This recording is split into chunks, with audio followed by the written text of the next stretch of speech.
Добро утро на сите. Навистина ми е задоволство денеска што се гледаме тука. Имаме можност вака многу чинители за ова тема вака заедно да разговараме.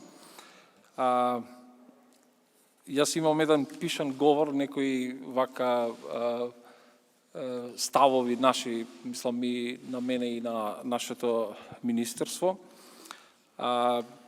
Во едно демократско општество граѓаните мора да можат да придонесуваат и да учествуваат во процесите на одлучување што нив ги засега. Слободата на изразување представува основен столб за развој на демократијата, а само слободни, независни и плурални медиуми можат да го обезбедат истото. Слободни и независни медиуми овозможуваат следење на јавните и политичките прашања, нудат коментар и мислење, придонесуваат кон поставување на политичката агенда и оформување на јавното мислење. Слободни медиуми придонесуваат за развој на демократските процеси и вредности, осигуруваат дека владењето на правото се применува и почитува и истите се катализатор на човечкиот развој. Медиумите нудат едукација, забава, културно или уметничко изразување, а во исто време играат важна улога во стопанството, креират работни места и генерират приходи. Од друга страна, развојот и примената на новите технологии, новите канали за комуникации и интернет посредници, како што се денеска социјалните мрежи, Твитер, веб порталите, создадоа нова флуидна медиумска реалност и доведоа до битни промени и предизвици во медиумскиот екосистем.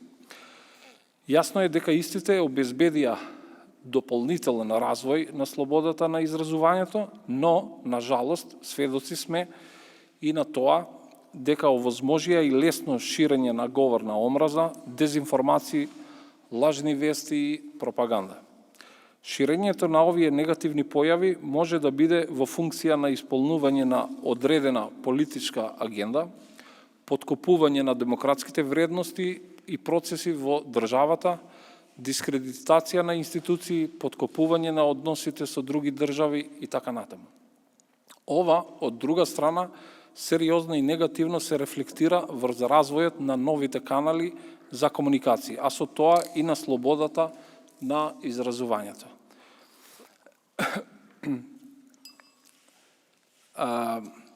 Значи, ова ситуација се рефлектира врз постојниот начин на работење и на постојните економски модели на функционирање кај традиционалните медиуми, тука зборот ми е за печатените медиуми.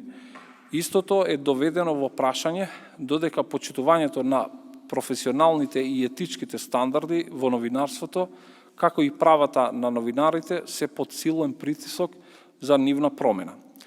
Државите мора да ја сватат сериозноста на претходните предизвици и да преземат соодветни мерки и чекори согласно меѓународните стандарди и препораки. Овие предизвици барат холистички пристап, но убеден сум дека заштита на слободата на изразување, обезбедувањето развој на слободни и плурални медиуми и високо квалитетно и професионално новинарство ќе може да се постигне единствено ако се придржуваме кон стандардите и принципите на транспарентност и инклузија, односно континуирано имаме заеднички диалог и дебати за развој на медиумската сфера и почитување на меѓународните стандарди и препораки. Имајќи го предвид претходното, сметам дека ваквите јавни дебати се вистинскиот пристап за развој на медиумската сфера. Али не само овие, како што знаете, со дел од вас, представници на организации на медиумите, јас веќе неколку пати сум имал средба каде веќе сме дискутирале за различни работи што се однесува до медиумскиот простој и до законот за медиуми. А во врска со тоа што сме се собрале денеска, односно за системското решение, за печатените медиуми, односно за поддршката која веќе вие го земате последните 4-5 години. Нашиот став, мислам и мојот став као министер и као министерство сме дека треба тоа да биде, значи, експлицитно со закон направено, да биде системско решение, а не, значи, секоја година, значи, да се очекува нова одлука на влада. Ви благодарам.